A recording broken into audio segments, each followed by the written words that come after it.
Yobachi 2007 back at you with another one. We've got a few things to get caught up on with the Jeezy and Jeannie Mai situation and to get a better understanding of how we need to vet these women before we get involved with them.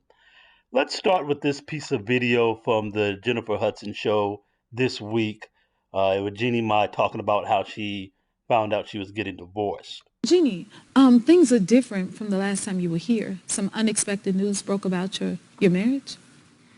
I was going through things, and marriage ended in divorce, and it was kind of hard.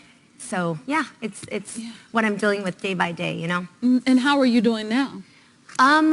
Well, I think I'm doing better now. You know, I think at the time when I found out, you know, at the same time as the rest of the world, that my marriage was ending in divorce, I was gutted.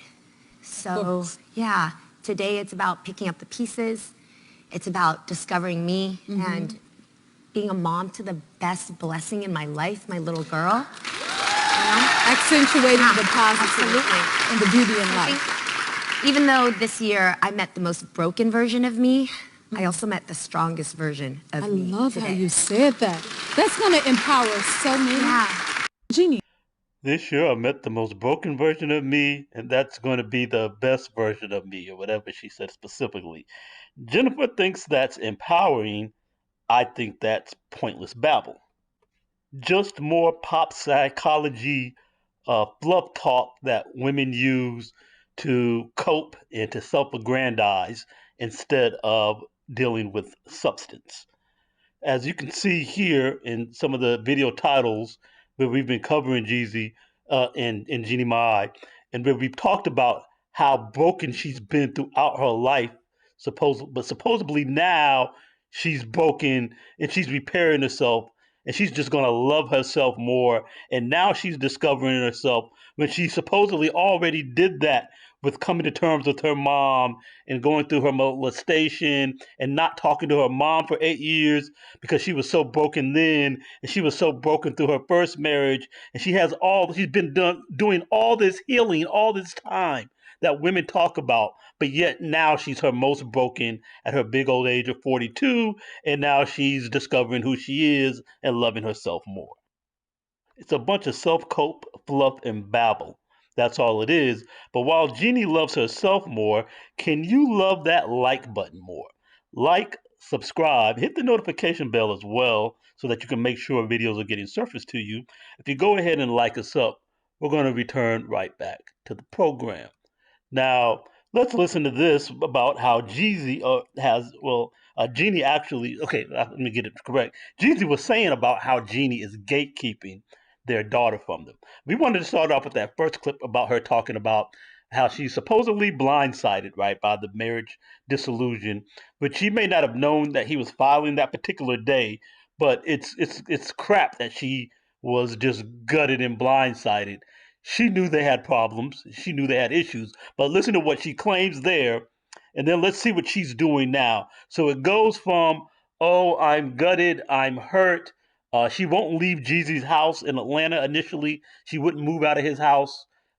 She wanted to stay in the nice big mansion on the East Coast, even though she primarily lives on the West Coast, so that she can work, because, of course, she's got to be a strong boss chick, and she's got to have her career.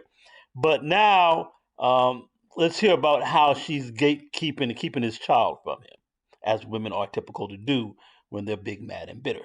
This out. So according to court documents obtained by Page 6, Jeezy has filed a motion requesting a hearing regarding the custody of their infant child who will turn 2 years old in January. Jeezy, who filed for divorce in September, claims that the child has since been temporarily residing with Mai in what was the couple's Los Angeles home. Since that time, the parties have endeavored to address temporary custodial arrangements on an informal basis, the filing says. The legal documents continue to say, while the parties have agreed upon a visitation schedule through the end of 2023, which has been confirmed via communications between their counsel, to continue addressing custodial and parenting time issues in such an avid manner is becoming increasingly less feasible. Jeezy alleges that the lack of consistency, continuity, and stability inherently associated with such a haphazard and fluid parenting time schedule is becoming stressful for their daughter. So we got that clip from Hip Hop DX on here on YouTube. And so we hear now that things are haphazard, and it's basically what it is Jeannie just decides when she wants to let him see his child. Because he allowed the child to reside with her, now she wants to play games and wants it to be on her terms. That's just another little way women use to poke back, to get back, playing games, doing the kind of foolishness that they want to do. Uh, again, to feel empowered, to have some kind of control over the man. She couldn't control him and keep him. So this is how she wants to exercise control and get a little get back. This is the woman who she is. She talked about her first husband. We played video for you previously talking about how he was the best man she ever knew when she first encountered him, when she was first getting divorced, before things got bad. But then later, when he dared to have something to say about her or didn't give her way, then she comes out and she's blasting him and calling him all kinds of crazy names. So we can see repeat. But Jeezy should have looked at this already before on his own. He should have seen this, how she conducted herself in her previous divorce when she didn't get her way with the man, how she acts out. This should have been information to Jeezy that should have given him direction on how he dealt with her and whether he chose to be with her in the first place in any significant way. She came into this marriage claiming just because, well, it was because that guy wasn't the real man that Jeezy is, but Jeezy's my equal. He can check me, and now I can be a feminine and traditional woman with the right man. But here we go again. Once she got into the marriage and she couldn't get her way in the marriage, she acted up. Jeezy had to drop her, and then she's further showing her true colors. But she already showed these true colors before Jeezy decided to marry her. And this is what guys have to start recognizing and accepting in dealing with women. Now let's listen to this piece from the lead attorney about what she's now trying to do with the prenup. He's got the prenup ironclad set up, should be anyway. But let's see the problem with Jeezy's prenup. Hold on. What does she add? She says, Jenny shows the court that the parties entered into a prenuptial agreement on March 26, 2021. In the event that the court enforces the terms of the prenup, Jenny shows that the court should enforce paragraph 8 of the prenup. You're like, wait. Jenny's like, oh yeah, he wanted to talk about that prenup. And he said he wanted the prenup to be enforced for the separate property. He said he wanted the prenup to be enforced for the separate assets. He said he wanted the prenup to be enforced for the marital assets. Well, if he's going to enforce the prenup, enforce it then. But don't forget about paragraph 8. Don't forget about paragraph 8. You're like, shit. Jeezy, what did you sign? What does paragraph 8 say, Jeezy? He says, Jenny says that the court should enforce paragraph 8 of the prenuptial agreement regarding infidelity. Uh-oh. But not just infidelity, not just actually cheating with your spouse, emotional relationships or sexually suggestive communications. I mean, if you flirt via social media, text, anything you say you like a girl's picture, tell her she's cute, any of this stuff, direct messages, anything, he does anything talking to another woman at all, then she can get him for a penalty. But not only for infidelity, right? Look at this. In here, it talks about emotional relationships,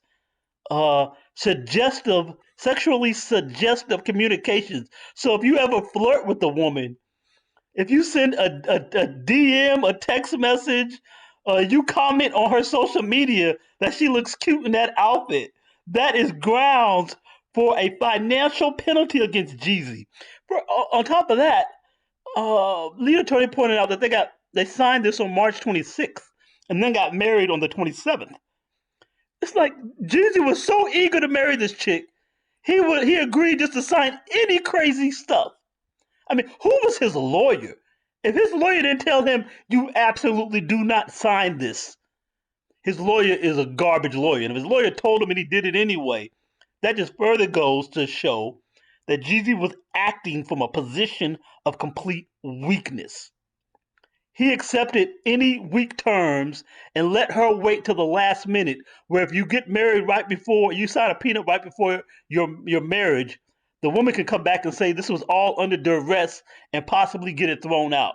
This is a terrible prenup to have signed with these kinds of conditions and right before the marriage. And he was playing from a position of weakness. And this is what we talk about here, brothers. You can never act and deal with women from a position of weakness. You always deal with them from a position of strength. You never engage from a point of lack, a point of desperation to get from them, to be with them, or anything, or you put yourselves in these kinds of horrible positions. Uh-oh. Now, Jeezy, why the did you put that in your prenup in the first place? Huh? But it all comes back around to this. Oh, she's so gutted at first, and she's so hurt, and she wants to stay with him and work out the marriage, and she doesn't want to lose her husband, is what she was coming out and telling us. And she just really wanted to be with him. Now, when she sees that he's not having it, she can't get her way. Now, all of a sudden, he cheated. Now, all of a sudden, she's supposed to get all kinds of money out of him. Now all of a sudden she's going for the jugular. She was gutted, she claims. Now she wants to gut him. First, oh, he's a great man. I really want to stay with him. I can't believe he wants to do this. We can work it out.